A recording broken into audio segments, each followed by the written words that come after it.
You can't hear me laughing to myself. If you could, you would be someone. What's going on, everybody? I hope everyone's having a fantastic evening, afternoon, pre-noon. No matter where you are in the world, I'm Hassan Piker, and this is our broadcast coming to you live from cold and kind of gloomy, very snowy still, very dry cold, New York City, New York. That's right, ladies and gentlemen, we're in Mamdanistan. You already know what it is. Speaking of weird whites, this is my favorite type of weird white, the schizophrenic weird white. New video of Bad Bunny looking visibly shook as he's trying to leave the Super Bowl, pausing to look back several times with visible concern in his eyes. You'd swear he saw the devil himself and was terrified. Afterwards, he was abruptly deleted his Instagram account with 51 million followers. Well, the first point scored in the game was a 33-yard field goal, so there's that.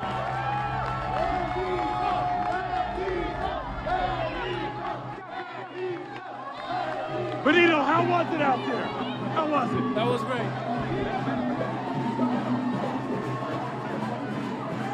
Hell yeah, dude. Hell yeah. Hell yeah. Benito, he's being pursued by the devil because he did devil worship in that halftime performance. Yeah, before you laugh, remember that guys like that do vote, and they love voting, and they will continue voting for the most reactionary position. Just want to point that out real quick. But continuing along with the weird whites, here is another one that was that went to the Super Bowl, paid like 5 bands for a ticket, and then did this shit.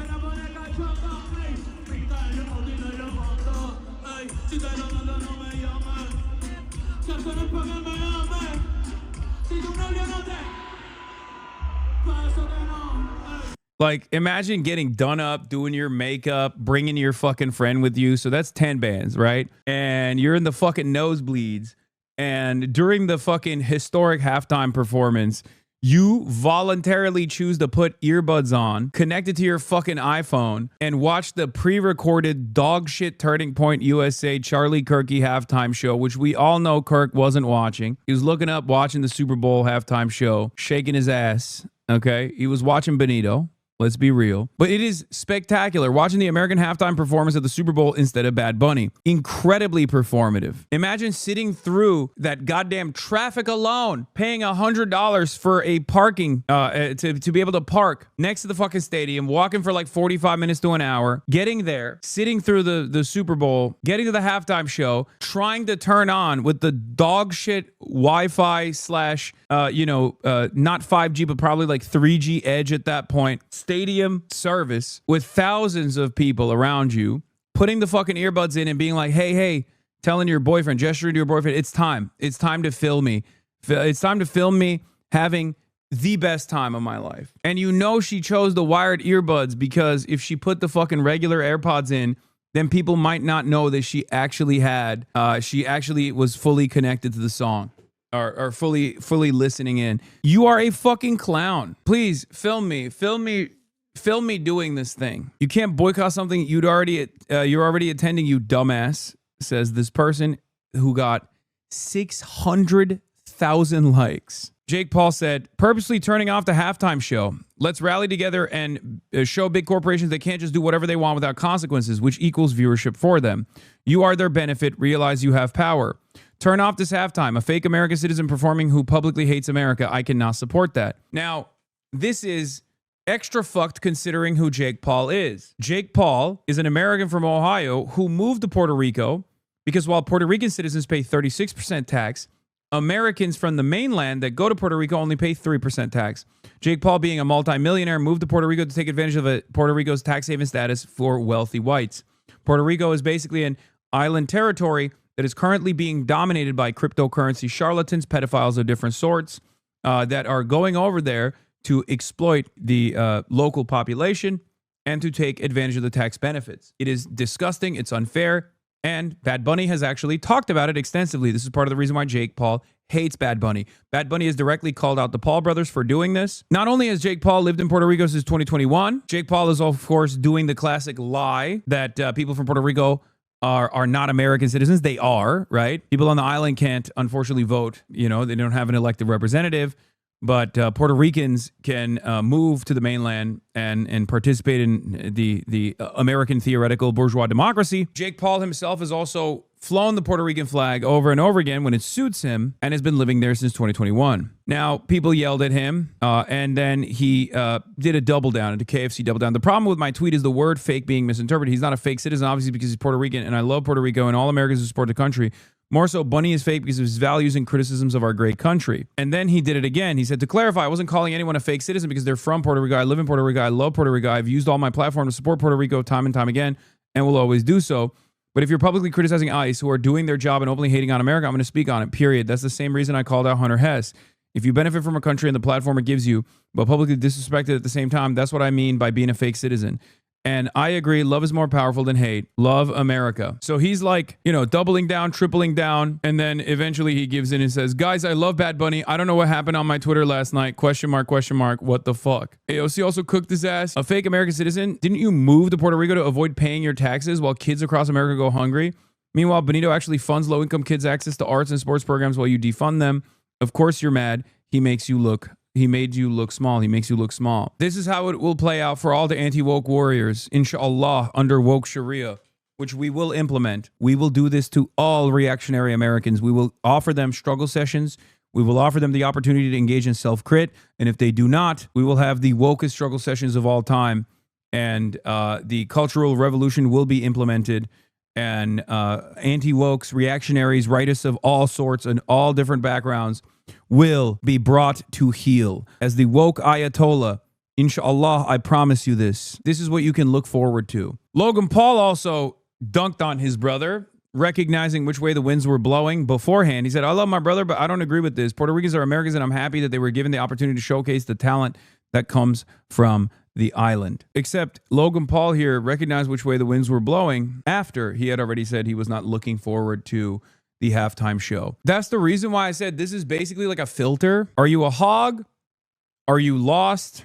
Are you far gone? Or are you a normal person? If you are a normal person, even if you have reactionary opinions, as one does sometimes, you looked at this halftime performance and you said, there's something I can take out of this. I can shake my ass to it. I like it. I like the music, all this stuff, right? But if you are an abnormal person, you looked at this halftime performance and you thought shit like Laura Loomer. Here's an abnormal performance, an abnormal person reacting to it. It's kind of ironic how Bad Bunny was dancing on an electrical post of the Super Bowl halftime show. Puerto Rico isn't exactly known for having reliable electricity. He could have highlighted the electrical grid crisis in PR and done some good with his platform, but he chose degeneracy. To which I responded with, you are medically stupid. Looking at the unironic point and being like, well, I didn't understand the actual point that was being made here. What she is doing is kind of liberal coded. Yes. Sorry for invoking your colleague from Austin. Asmongold gives his opinion on all the hate the NFL and Bad Bunny are getting. Big of a deal, but you know, again, it's weird that you're going to bring in somebody speaking Spanish to a primarily English audience, especially with like all the politics that have happened recently and him making comments. I like Bad Bunny, but you know, I can see why people are mad. I think they just did it to get more. Oh, total domination. He has to still massage it by being like, I like Bad Bunny. He has to fucking play this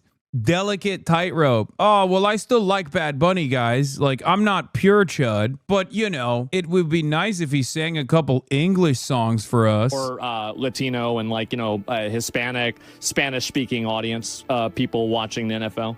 I didn't think it was that big of a deal, but yeah, he has to do diet chud now. Woke is so back. Oh, it's fucking awesome. Oh my God. A couple months ago, he would have been like, fuck Bad Bunny. Fuck Bad Bunny.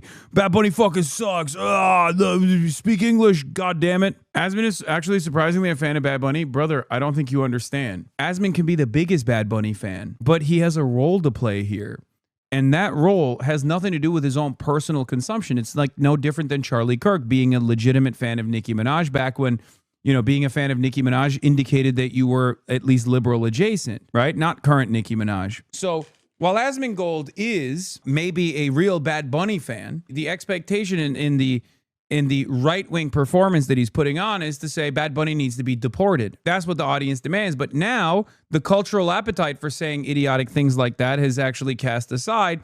So Asmongold has to go back to a more moderate position, a diet chud position, where he's like, oh, I don't like that it's in Spanish. I'm a fan of Bad Bunny, but I just don't like that it's in Spanish. That's a good telltale sign of where we are at. funnily enough, in his weird racist way, Nick Fuentes agrees that the Super Bowl was fun. Yeah, he did. Far-right political commentator and streamer Nick Fuentes says he enjoyed the Super Bowl halftime show. He has a better way of, one, constantly presenting a contrarian position while simultaneously recognizing the cultural forces that are shifting. Also, he's Hispanic, so maybe the Mexican part came out and started making him dance. Okay, who knows? Yeah, that's my Latinx. Okay, that's my little Latinx manlet right there. I can't lie, the TPUSA halftime thing and what it says about the state of opposition to global homo or race communism or ZOG or whatever is so depressing. There's just nothing inspiring or attractive about what the white right has to offer in its current form. Kid Rock again? Ugh.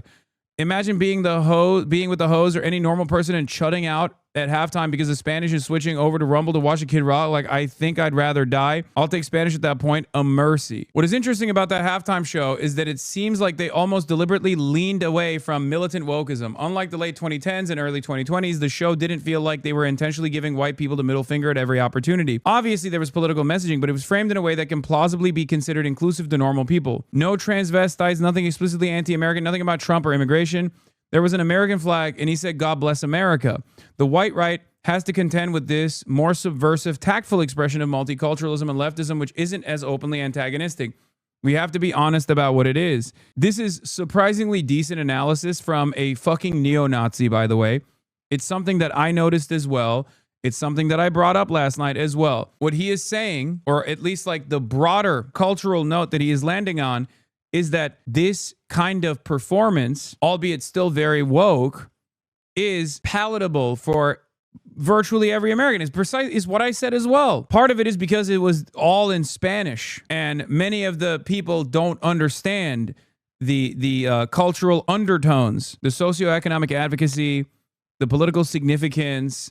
Most people don't understand it because it was in Spanish. It didn't make a show of it. It did not actually hit you in the face with it. During the era of peak wokeism, the left was so arrogant and contemptuous that they really wanted to stick it to the white man, and they also wanted to be obvious. Ever since the culture started to turn around in 2022, it seems like the left has dialed it back and are now self-consciously trying not to be needlessly antagonistic towards whites. I think about how Tim Walz in the camo hat and the white dudes for Kamala was sort of an olive branch to white men. Of course, it was an embarrassing and ridiculous failure, but this was a market shift from the 2016 when the message basically practically was, fuck you, we hate you. And I know this will be taken out of context by the usual suspects, so I will clarify. I'm not saying that the left doesn't hate us. Obviously they do, but they are being more tactful. It's a trick. And my point is that conservatives need to be mindful that we are not dealing with exactly the same animal. Maybe All American Halftime Show is an effective counter to Colin Kaepernick or something, but I think it's less effective when the left is toned down as it was last night. Colin Kaepernick, ironically enough, did a version of this as well. But because Colin Kaepernick did it in English, and because Colin Kaepernick is black, and anti-blackness is the foundational version of right-wing reactionary sentiment historically in this country, even more so than, anti-Latino sentiment, let's be real, okay? Not to compare different versions of colonial plunder and death and destruction.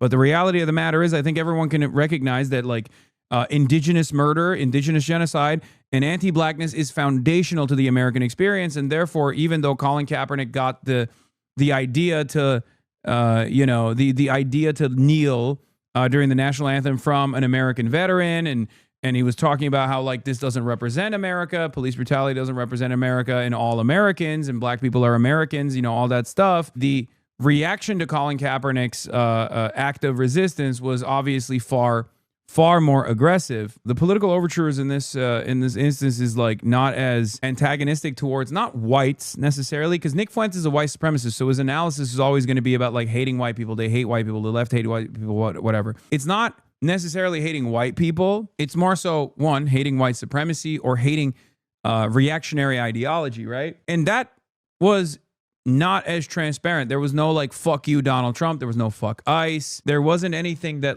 touches directly on things that white people hold on to as a form of dishing out white supremacy to marginalized communities. They did not do that. And for that reason, I think it was marketed very well. It was more so a celebration of Latin American heritage and culture, and all of the existence is resistance that comes along with it. And while I would have personally favored like maybe a little bit more aggressive messaging, as I said yesterday, this was a fantastic performance regardless. It's one that you can actually enjoy. It's one that you can consume and enjoy, and it's got something for everybody. And that's precisely the reason why this design, whether intentional or unintentional, creates this unique opportunity where like the only people that get mad at it are self-isolating. If you have something that everyone can cherish and enjoy, and people still try to negatively polarize themselves against this thing that like most normal people enjoyed, they end up casting themselves aside as outcasts. And that's what's so beautiful about this secondary impact on the right, because they're fucking malding in the stupidest ways possible. And this kind of reaction is going to make people who enjoy the halftime show and didn't think too much about it go, I didn't see that. Some people, of course, will read into it. They will actually agree with the messaging after they've been taught to hate it. But most people won't. They will be seen as like weirdos, outcasts, odd.